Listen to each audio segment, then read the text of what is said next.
You are standing at the edge of something high. Maybe it's a cliff on the coastline. Maybe it's a railing on the 11th floor of a parking garage. Maybe it's the platform at a train station. And the tiles underneath your feet have that yellow strip along the edge, and you are standing just behind it. The wind moves. Your weight shifts. And your body does something before you decide anything. Your foot comes back. Your hands find the rail. Your stomach drops in a way you did not ask for. And then, a half a second later, the thought arrives. I could have jumped. Now, you do not want to jump. You have never wanted to jump. You are, in fact, a little disturbed that your brain went there at all. And you probably do not tell anyone about it. You step back from the railing and you go to get a coffee and you do not think about it again for 6 months. But something happened in that order of events. Something happened in the sequence. And I want you to hold on to that because we are going to come back to that railing at the end of this episode. And when we do, I'm going to tell you something about the order those two things happened in that I think will genuinely surprise you. Today, we are asking a question that sounds simple, and it is not. When does a thought become an action? Welcome back to The Human Pattern. I'm Liv. Before we jump in, if you're curious about why people think, feel, and behave the way they do, I'd love for you to subscribe or follow the podcast. And if you find yourself leaving an episode with more questions than answers, then you're exactly where I hope you'll be. So subscribe wherever you're listening so you don't miss future conversations. All right, let's get into it. Here is why I wanted to make this episode. Almost everyone I know has had a thought that scared them. Not a thought about something scary, a thought that was scary because they had it. Maybe a flash of an image, a sentence that showed up uninvited, something violent or shameful or even absurd that surfaced for a second and then went away and left behind a little residue of what is wrong with me? And almost nobody talks about it, which is honestly remarkable because the research says this is close to universal. At the same time, all of us have done the other thing. The thing where you send the message at 1 a.m. The thing where you say the sentence in the argument that you cannot take back. The thing where you buy the item or open the app again or say yes when every part of you wanted to say no. And here's what I find fascinating. Those two categories feel like they should be the same. They both feel like impulses. They both feel like your brain running ahead of you. But they are not the same thing. They are actually close to opposites. And by the end of this episode, I want you to be able to tell them apart in yourself. Because the ones that frighten people are almost never the ones that turn into anything. The thoughts that scare you are, as a rule, the safest thoughts that you have. It is the ones that do not scare you at all that you should be watching. So let's start there. There are two words that get used almost interchangeably in ordinary conversation, and they should not be. Intrusive thoughts and impulsive thoughts. Clinicians make a distinction that I think is genuinely useful for the rest of us. They talk about thoughts being either ego-dystonic or ego-syntonic. Those are ugly words, and I'm going to use plain English for the rest of this episode, but let me explain them once. Ego-dystonic means the thought feels foreign. It arrives and it does not feel like it belongs to you. It clashes with who you understand yourself to be. It feels like something was put in your head rather than something you produced. Ego-syntonic means the thought feels like yours. It matches your goals, at least in the moment. It arrives wearing your own voice. So for the rest of this episode, I'm going to call these two things something simpler. The thought that horrifies you and the thought that feels like a good idea. The thought that horrifies you is the intrusive one. It is the flash of shoving someone on a subway platform. It is the image of dropping the baby. It is the sudden question of what would happen if you swerved into the oncoming lane. It is blasphemous or violent or sexual or grotesque. And it shows up in the middle of a completely ordinary Tuesday, and it has nothing to do with anything. And the defining feature of this kind of thought is not the content, it is the reaction. You recoil. There's a jolt of no. You feel sick. You wonder what it says about you. The thought that feels like a good idea does none of that. It does not announce itself as a thought at all. It arrives as a plan. It arrives as your own judgment. There is no alarm attached to it because your brain is not flagging it as a foreign object. It feels like you because in a shallow sense, it is you. It is your reward system talking, and it is very persuasive, and it does not sound like a symptom. It sounds like an idea. That is the difference, not the content, the relationship. Do you flinch away from the thought or do you lean towards it? Now, I want to give you a number because I think this number does more good than almost anything else I could say in this episode. Researchers have gone looking for how common the horrifying kind of thought actually is. There is a well-known international study led by Adam Radomski that looked across many different countries and cultures. And the finding was that somewhere in the region of 94% of people reported experiencing unwanted intrusive thoughts. 94%. Which means this is not a symptom. This is standard equipment. This is what a human brain does. It is a pattern-generating organ running constantly, throwing up possibilities. And some of those possibilities are horrible. The horrible ones are not a signal about your character any more than a weird dream is. And I want to be really direct about this because I think some of you have been carrying something for a long time. Having the thought is not a problem. Everyone has the thought. So if the thought is universal, that raises the actually interesting question. Not why do I have them? Because remember, everyone has them. The question is why do they cost some people so much more than others? Hold on to that. We are going to come back to it. Because on the other side, we have the thoughts that feel like they're good ideas. And these are the ones that actually cash out into behavior. And nobody is losing sleep over them. The text at 1 a.m. Nobody lies awake thinking, what does it say about me that I wanted to text him? They just text him. And then the consequences arrive in the morning. And the consequences are real. And the relationship is a little bit worse. And there was never a moment of alarm anywhere in the chain. The purchase you make in 90 seconds and regret for a year. The sentence in the fight that you knew was the cruelest available option and you used it anyway. The second drink. The resignation email. The thing you said in the meeting. None of those came with a warning label. That is exactly why they happened. So here's the shape of it. The thoughts with alarms attached almost never become actions because the alarm is the whole point. The alarm is your brain telling you this does not belong to you. The thoughts with no alarm attached become actions constantly, which means the question of this episode has a slightly uncomfortable first answer.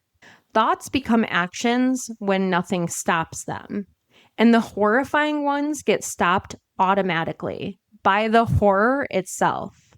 The rest of this episode is about the thing that does the stopping. I want you to picture a toddler. She is maybe 2.5. She's in a kitchen and there's a stove. The stove is actually on and she is walking toward it with total confidence of someone who has been walking for 11 months. And she stops. She looks at it and she says out loud to nobody in a very serious voice, no, hot.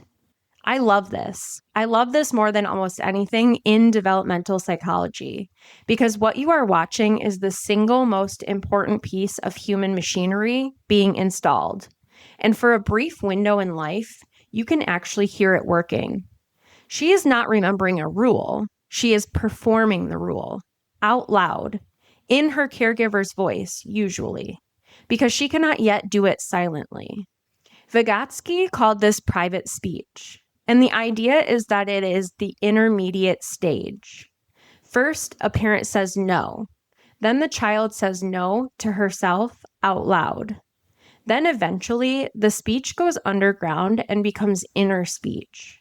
And by the time she is 7 or 8, she will stop the impulse without a sound, and she will have no memory of ever having needed to say it out loud. The silent version is what we spend the rest of our lives relying on. And most of us never notice we have it because it works. Now, here's the thing I want to correct, because I think most people have this backwards. We tend to say children are impulsive, as if children have more impulses than adults do. They do not. There is no good reason to think a 4-year-old generates more urges per hour than you do. You have the urge to leave the meeting. You have the urge to say the rude thing. You have the urge to lie down on the floor of the grocery store on certain days, and I'm not entirely joking. What the 4-year-old does not have is the break. Psychologists talk about executive function, and one of its core components is inhibitory control, the ability to not do the thing, to hold the impulse and let it pass without converting into behavior. It is a separate system from the impulse itself. And critically, it develops on its own timeline. It comes online slowly. The prefrontal regions that support it are still maturing well into a person's 20s. So when you watch a child grab a toy, or shout in a library, or hit a sibling, you are not watching a person with an unusual amount of desire. You are watching a person with a brand new brake and a fully functional engine. Which brings us to teenagers, and to the single most misunderstood period of human life. The dominant framework here is what Lawrence Steinberg called the dual systems model. The rough idea is that you have two systems developing at different speeds. There is a reward system, which is sensitive to novelty and excitement and social status. And it comes online early, and it comes online hard around puberty. And there is a control system, the brake, which is still under construction for another decade. So for a period of years, you are driving a car where the accelerator got upgraded and the brakes did not. But here's the part that surprises people, and it is the part I want you to actually take away. Teenagers are not stupid about risk. When you ask adolescents to assess how dangerous something is, they do not systematically underestimate it. They know. They can tell you the odds. On paper, their risk assessment is not meaningfully worse than yours. What changes is how much the reward is worth to them. The danger is priced correctly. The payoff is priced enormously. And there is a specific variable that turns the payoff up: other teenagers. There is a well-known study by Margot Gardner and Lawrence Steinberg using a driving simulation. Participants played a driving game where running a yellow light got you there faster and also risked a crash. Some played alone, and some played with their peers watching. The adolescents took substantially more risks when peers were present. The adults did not change much at all. Same brains, same knowledge. Add an audience, and the break gets quieter for the teenager. Which is worth sitting with for a second, because most of us have asked a teenager some version of the same question. What were you thinking? And we ask it as though the question is going to be nothing, as though they simply did not consider the risk. But they did consider it. The research says they almost certainly did. They just were not weighing it against nothing. They were weighing it against whoever was standing there watching. All right, I want to tell you about an experiment that you may have heard of. And if you have not, it will still sound instantly familiar because the idea underneath it is everywhere. Put a young child alone in a room. Put a marshmallow on the table in front of them. Tell them they can eat it whenever they want. But if they can wait until you come back, they will get 2. Then leave. This is Walter Mischel's work, and versions of it ran at Stanford in the early 1970s. And the children did what you would expect. Some ate it immediately, and some held out. And some of them, and this is the part that everyone remembers, did extraordinary things to hold out. They covered their eyes. They sang to themselves. They turned their chair around so they could not see it. Years later, the researchers followed up, and the children who had waited longer appeared to be doing better.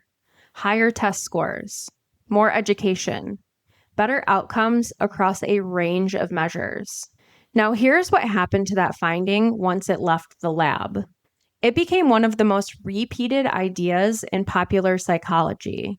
It turned into the notion that willpower is destiny, that self-control is a fixed thing you either have or you do not, and that you can spot it at 4 years old, and that spotting it tells you how the rest of your life is going to go. And if that sounds plausible to you, I understand. It sounded plausible to everyone. It is also, at a minimum, badly overstated. In 2018, a team led by Tyler Watts ran a larger and more representative replication. And what they found was that the effect was real, but much, much smaller than advertised.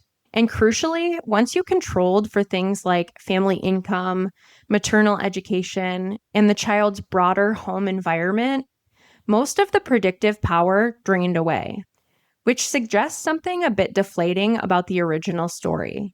The marshmallow test may have been, to a significant degree, measuring the household the child came from. But there is a second finding, and this is the one that changed how I think about self-control entirely. Celeste Kidd and colleagues ran a version where they manipulated something before the marshmallow ever appeared. Before the test, they gave children an experience of an adult who either kept a promise or broke one. The researchers said they would come back with better art supplies. For half the children, they did. For the other half, they did not. And then they followed with the marshmallow test. The children who had just learned that this adult's promises did not hold up waited far less time, dramatically less. And that is not a failure of willpower. That's arithmetic. Because waiting is only worth it if the second marshmallow actually arrives. If you have learned correctly from evidence that the people around you say things that do not come true, then eating the marshmallow in front of you is the rational move. You are not failing a test of character. You are passing a test of pattern recognition. So the thing we have been calling self-control and treating as a moral trait and using to sort children into the disciplined and the undisciplined turns out to be partly a report on the world the child is living in. A child who does not wait may be telling you something true, not about themselves, about their life. Okay, so we have established that there is a break. We have established that it gets built in childhood and that the building of it depends on more than the child. Now, I want you to look at what happens when the break does not work in the standard way. And I want to do it through 3 cases because I think they are genuinely different from each other and because lumping them together is where a lot of the public confusion comes from. Case 1, the break is too weak. Case 2, the break is too strong. Case 3, the break is fine, but it is holding back something physical that keeps building. 3 different mechanisms, 3 different answers to the question of this episode. Let's start with a break being too weak, which is where attention deficit hyperactivity disorder lives. The popular image of ADHD is an attention problem, a person who cannot concentrate. And that is in the name, so it's a fair thing to assume. But there is an influential line of thinking associated strongly with Russell Barkley that argues the more fundamental issue is not attention, it's inhibition. The problem is not that the person cannot focus, it is that they cannot reliably stop. And if that is right, then attention problems are actually downstream. You cannot sustain focus on the thing if you cannot inhibit your response to that thing. Distraction is a failure to not respond. Remember the toddler saying, no, no, hot. Remember that whole developmental job is to take that external voice and make it internal so it can run silently and instantly. Barkley's argument is essentially that in ADHD, that internalization is delayed and remains less effective. The break exists, it's just slower to arrive and weaker when it does, which means the gap between the thought and the action gets compressed. That is the crucial thing. For most people, there's a small window between the impulse and the behavior. It is often less than a second, but it is enough. It's enough for the silent voice to say no. In ADHD, that window is narrower, and sometimes there is effectively no window at all. The thought and the action are close to the same event. And I want to spend real time on a part of this that does not get enough attention, because I think it is the part that actually damages people's lives. Emotional impulsivity. The formal diagnostic criteria for ADHD focuses on inattention, hyperactivity, and impulsivity in a fairly behavioral sense. Interrupting, blurting, difficulty waiting, acting without considering consequences. But Barkley and others have argued for years that emotional impulsivity should be understood as central rather than incidental. The same weak break that fails to stop a word from leaving your mouth also fails to stop an emotional response from taking over the room. So the feeling arrives and there is no gap, and it is fully expressed before any part of you has had the chance to decide whether expressing it was wise. The frustration goes from 0 to total in under a second. The hurt is instantly a crisis.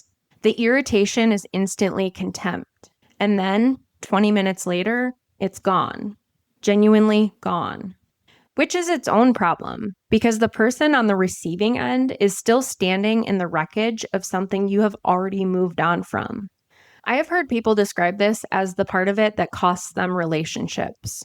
Not the missed deadlines, not the lost keys, the fact that people around them learn to be a little bit careful. And I think there is something worth naming here about how that gets interpreted from the outside. Because from the outside, an unregulated emotional reaction does not look like a neurological timing issue. It looks like character. It looks like someone who does not care enough to control themselves. Which brings me to something that has stuck with me. If the gap between thought and action is where we locate a person's moral character, and some people have a smaller gap through no choice of their own, then we have built a system where a difference in timing gets read as a difference in worth. All right, case 2. The break is too strong. This is obsessive compulsive disorder. And this is where I want to be most careful, because this is where the public understanding is most wrong, and where being wrong does the most harm. Here is the mechanism. Remember that 94% number? Nearly everyone has horrifying intrusive thoughts. The image of harming someone, the blasphemous thought in a place of worship, the sexual thought about the wrong person, the sudden idea of doing something violent to someone you love. For most people, the thought arrives, there is a jolt of no, and then the thought leaves and is not thought about again. In OCD, the thought arrives and the person cannot let it go. Because for them, the thought does not register as noise. It registers as evidence. The key concept here comes from Jack Rachman, and it is called thought-action fusion. It comes in 2 flavors, and they are both worth knowing. The first is moral. The belief that having the thought is morally more or less equivalent to doing the thing. That thinking about harming someone makes you the kind of person who harms people. That the thought is a confession. The second is what you might call probability fusion. The belief that having the thought makes the event more likely to happen. That thinking about your mother's car crashing has somehow contributed to it. And once you believe either of those things, everything that follows is completely logical. If a thought is dangerous, you must monitor for it. So you monitor. And monitoring for a thought guarantees you will find it because attention creates frequency. So the thought comes more often, which confirms that something is wrong, which increases the monitoring. And then you need to neutralize it. So you check, you count, you wash, you pray. You avoid the kitchen because of the knives. You avoid being alone with the baby. You ask your partner, again, whether they think you are a good person. The compulsions are not irrational behaviors that come out of nowhere. They are inhibition rituals. They are the brake being slammed over and over on something that never needed braking in the first place. That is why I called this the brake being too strong. It is not a weak inhibitory system. In some ways, it is a hyperactive one, doing enormous work on a completely harmless input. Now, I want to say one thing as plainly as I know how, because I think there is a chance someone listening needs it. People with harm-themed OCD are not dangerous. The distress about the thought is the condition. It is not a warning sign. It is close to the opposite of a warning sign. The reason it torments you is that it runs against everything you actually value. And that friction is exactly why it will not leave you alone. A person who wanted to do the thing would not be tormented by imagining it. And there is a cruel structure to this condition that I want to name because it explains why reassurance never works. Asking for reassurance feels like the solution. It feels like the way out. And it works for about 90 seconds. And then the doubt comes back, and it comes back slightly stronger because you have just taught your brain that this thought is important enough to require an answer. Reassurance is not the cure for OCD. Reassurance is one of the compulsions, which is a genuinely unfair thing about this illness. And it is also why the treatment for it looks so counterintuitive from the outside. The evidence-based approaches, broadly in the family of exposure and response prevention, involve learning to have the thought and not do the ritual, to let the alarm ring and not answer it, until the brain stops treating the alarm as meaningful.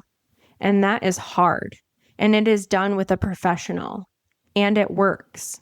All right, case 3. And this one is different from both of the others, and I have put it last on purpose. Tourette's syndrome. Most people's understanding of tics is that they are involuntary movements, something the body does without the person's involvement. But that is not quite right. And the way it is not right is fascinating. Many people with Tourette's describe something called a premonitory urge. Before the tic, there is a sensation. It is physical and it is localized. People describe it as a pressure or an itch that is under the skin rather than on it, or a building tension in a specific place in the body, a feeling of something that is not right and needs to be resolved. And the tic resolves it, briefly.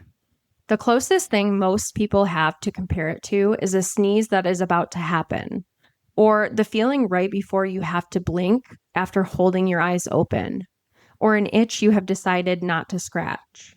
Here's what makes this the perfect final case for this episode. Tics can be suppressed. People with Tourette's often hold a tic back, particularly for short periods, particularly in situations where they feel they need to. In a job interview, on a first date, during a school exam. But the suppression costs something. The urge does not go away while you're holding it. It accumulates. It gets louder. And the effort of holding it takes up resources you would otherwise be using to, for example, do a job interview. So a person may walk out of a difficult social situation having successfully suppressed and then release everything the moment they are alone in the car. And an observer who saw only the calm version might conclude the whole thing was voluntary all along. And I chose to end on this because it takes everything we have been discussing out of the abstract and puts it in the body. Because you know this feeling, not the tic, but the holding. You know what it is like to need to move and not move, to hold a cough in a silent room, to not scratch, to keep your face still when your face wants to do something. That effort you can feel in your chest, in your jaw. That is what inhibition actually is. It has always been physical. We just usually do not notice it because most of the time we are only holding back very small things. Now, I want to take you back to the railing. Standing at the edge, the wind, the shift in your weight, your foot coming back, your hand finding the rail, and then the thought arriving. I could have jumped. The French have a name for this. Appel du vide, the call of the void. And almost everybody who has it interprets it the same way. They think the thought came first, and the flinch was them responding to the thought, that some part of them proposed jumping, and the rest of them recoiled in horror, and therefore some part of them, somewhere, wanted it.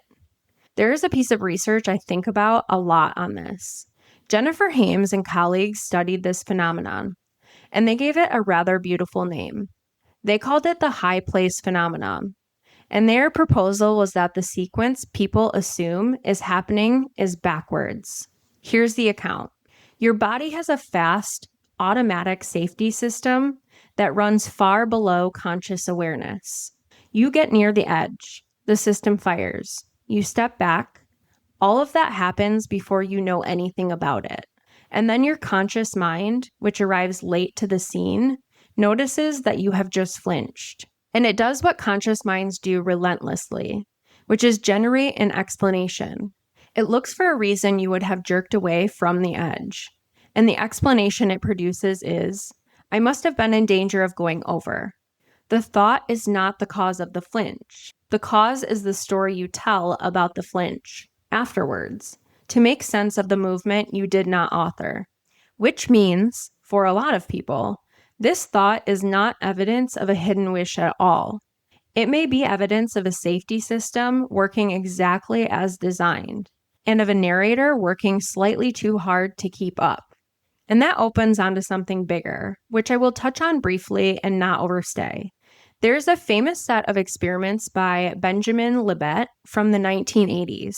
He had people make a simple voluntary movement and report the moment they consciously decided to move, while measuring their brain activity. And he found a signal, the readiness potential, that appeared to build before the reported moment of conscious decision. That got taken up enthusiastically, and probably too enthusiastically, as evidence that free will is an illusion. Your brain decides, then tells you about it, and you take credit. I want to be careful here because that interpretation has been seriously challenged. Aaron Serger and colleagues have argued that the readiness potential may not be a decision at all.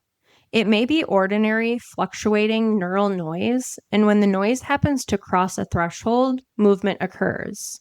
On that reading, the signal is not a decision being made. It is a coin landing. So, I'm not going to tell you free will is dead. I do not think the experiment shows that. But there is a smaller and sturdier thing that survives all of this, and it happens to be exactly what this episode has been about.